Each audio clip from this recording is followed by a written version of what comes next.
नकल। एक काहिल आदमी से किसी ने पूछा, क्यों साहब, इतने दिन चढ़े तक आप बिस्तर पर पड़े पड़े क्या क्या करते हैं। काहिल ने जवाब दिया, काहिल मतलब सुस्त आदमी, कि मैं एक बड़े भारी मुकदमे के फ़ैसले में मसरूफ़ रहता हूँ। मसरूफ़ मतलब बिज़ी। काहिली कहती है कि अभी उठना बेफ़ायदा है। काहिली मतलब सुस्ती, ज़रा आराम करो। चालाकी कहती है कि फ़ौरन उठो, नहीं तो वक्त चला। फिर दोनों अपने अपने कौल की दलीलें पेश करती हैं। कौल मतलब कही हुई बात। मैं दोनों का बयान बहुत गौर से सुनता रहता हूँ और अभी कुछ फ़ैसला नहीं करने पाता कि नाश्ते का वक्त हो जाता है। उस आदमी ने कहा, हज़रत, ऐसा ही मुकदमा है तो न कभी उसका फ़ैसला होगा और न आप वक्त पर उठ सकेंगे। घोड़ दौड़ में कुदाई की बाजी थी। एक दिन ताज़ी पे कोई तुर्की पे अपने सवार था, जो हिचकिचा के रह गया सो रह गया इधर, जिसने लगाई एड़ वो खंदक के पार था। इसका मतलब ये है कि एक दिन घोड़ दौड़ की कुदाई की बाजी थी कि कौन अपने घोड़े को दौड़ाए। कोई ताज़ी घोड़े पर बैठा था, कोई तुर्की पे बैठा था, लेकिन जो हिचकिचा के रह गया वो रह गया और जिसने एड़ लगाई वो खंदक को पार कर गया। तो इसका मतलब ये है कि हमें किसी भी काम को टालना नहीं चाहिए। जो भी काम है उसे वक्त पर करना चाहिए। सुस्ती से हमें बचना चाहिए। कौल, कौल मतलब कही हुई बात। ताज़ी, ताज़ी ये एक किस्म का घोड़ा होता है। फैसला, फैसला आप समझते हैं। तुर्की, तुर्की भी एक किस्म का घोड़ा होता है। सबक नंबर 30, एक घोड़ा और साया। एक घोड़ा था निहायत ऐबदार, अपने साये से बिदकता बार बार। उससे मालिक ने खफा होकर कहा, सुन तो अहमक, जिससे तू है डर रहा। अहमक मतलब बेवकूफ़। जिस्म रखता है ना उसकी जान है, तू बड़ा डरपोक और नादान है। यूँ दिया घोड़े ने मालिक को जवाब, सच कहा ये आपने लेकिन जनाब। आदमी से बढ़ के मैं वहमी नहीं, अनहुई बातों का जिसको है यकीन। भूत का किस्सा कहानी के सिवा, कुछ निशां घर में न जंगल में पता। भूत से डरना भी कोई बात है, क्या ही वहमी आदमी की ज़ात है। साया तो आँखों से आता है नज़र, क्या अजब है जो हुआ मुझ पर असर।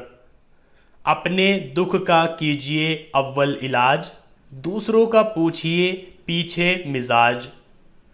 याद करो हिज्जे और मायनी। ऐब, ऐब मतलब कोई कमी, नुक्स। खफा, खफा मतलब नाराज़ हो जाना।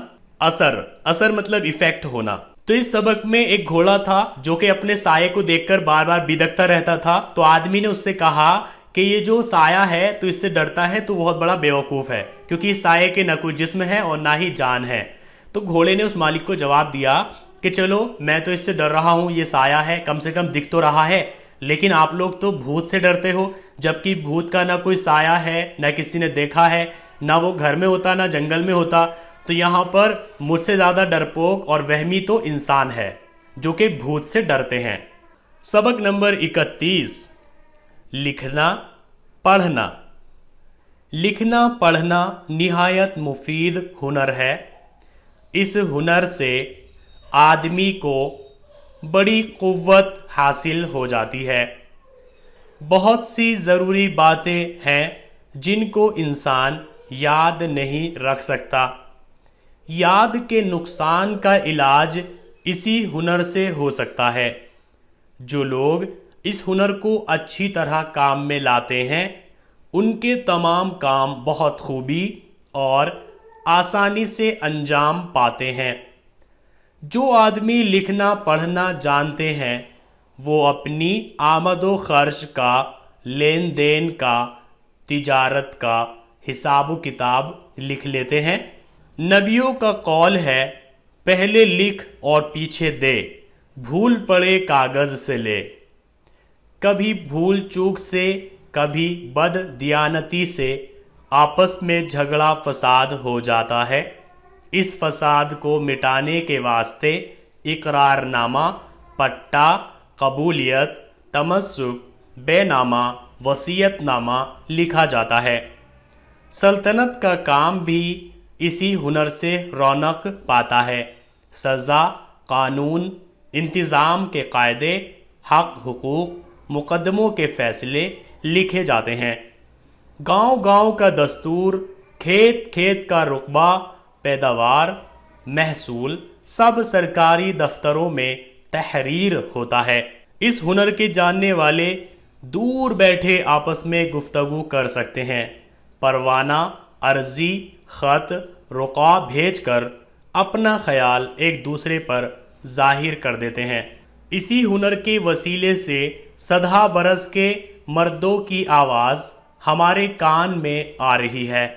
उनके नेक और बद काम, उनके बुरे भले ख्याल, उनका इल्म व हुनर, उनकी शुजाअत, उनका गम व गुस्सा, उनकी खुश बयानी, उनकी नसीहतें, ये सब बातें उनकी लिखी हुई किताबों से इस तरह सुनाई देती है जिस तरह उनकी ज़बान से सुनते।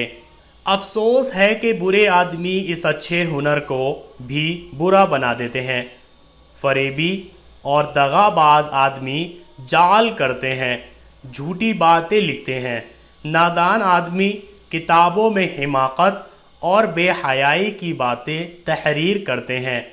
बुरी किताबों का पढ़ना भी ऐसा ही बुरा है जैसे बुरे आदमियों की सोहबत में बैठना।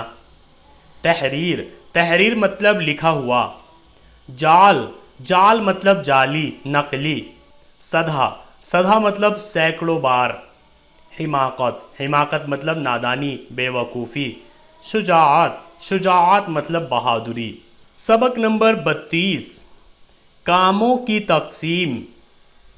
हर शख्स को ज़िंदगी बसर करने के लिए खुराक, लिबास और मकान की ज़रूरत है, लेकिन हर एक शख्स वो सब के सब पेशे और काम नहीं सीख सकता जिनसे ये ज़रूरी चीज़ें हासिल होती है। हर आदमी को लोहार, बढ़ई, किसान, चमार, जोलाहा, दर्जी और मुआमरान सब का सब पेशा इख्तियार करना दुश्वार है। इसी वास्ते हर शख्स अपनी पसंद के मुआफिक एक पेशा इख्तियार करता है। कोई शख्स लोहार का काम करता है, लोहे के औजार, हथियार या बर्तन बनाता है। कोई वकील है जो कानून के मुआफिक हाकिम से इंसाफ चाहता है। कोई तबीब है जो बीमारियों को पहचानता और उनका इलाज करता है। कोई सिपाही है जो हथियार बांधकर गनीम का मुकाबला करता है। गनीम मतलब दुश्मन। जब कोई आदमी एक ही किस्म का काम या पेशा करता रहता है तो रफ्ता रफ्ता वो बड़ा हुनरमंद और उस्ताद बन सकता है। वो अपनी दानाई और महारत से उस काम को ज़्यादा मुफीद बना सकता है और उसके अंजाम देने का बेहतर तरीक़ा ईजाद कर सकता है। कामों की तकसीम से इंसानी गिरोह को बड़ा फ़ायदा पहुंचता है। ये तकसीम ना होती तो कोई पेशा और हुनर तरक्की ना पाता, बल्कि हर काम नाकिस रहता और देर में होता। खुराक, खुराक मतलब एक टाइम में खाया जाने वाला खाना। तरक्की, तरक्की आप समझते हैं। गनीम, गनीम मतलब दुश्मन। मुआमार, मुआमार मतलब चिनाई करने वाला, मिस्त्री, जिसको राज मिस्त्री भी कहा जाता है।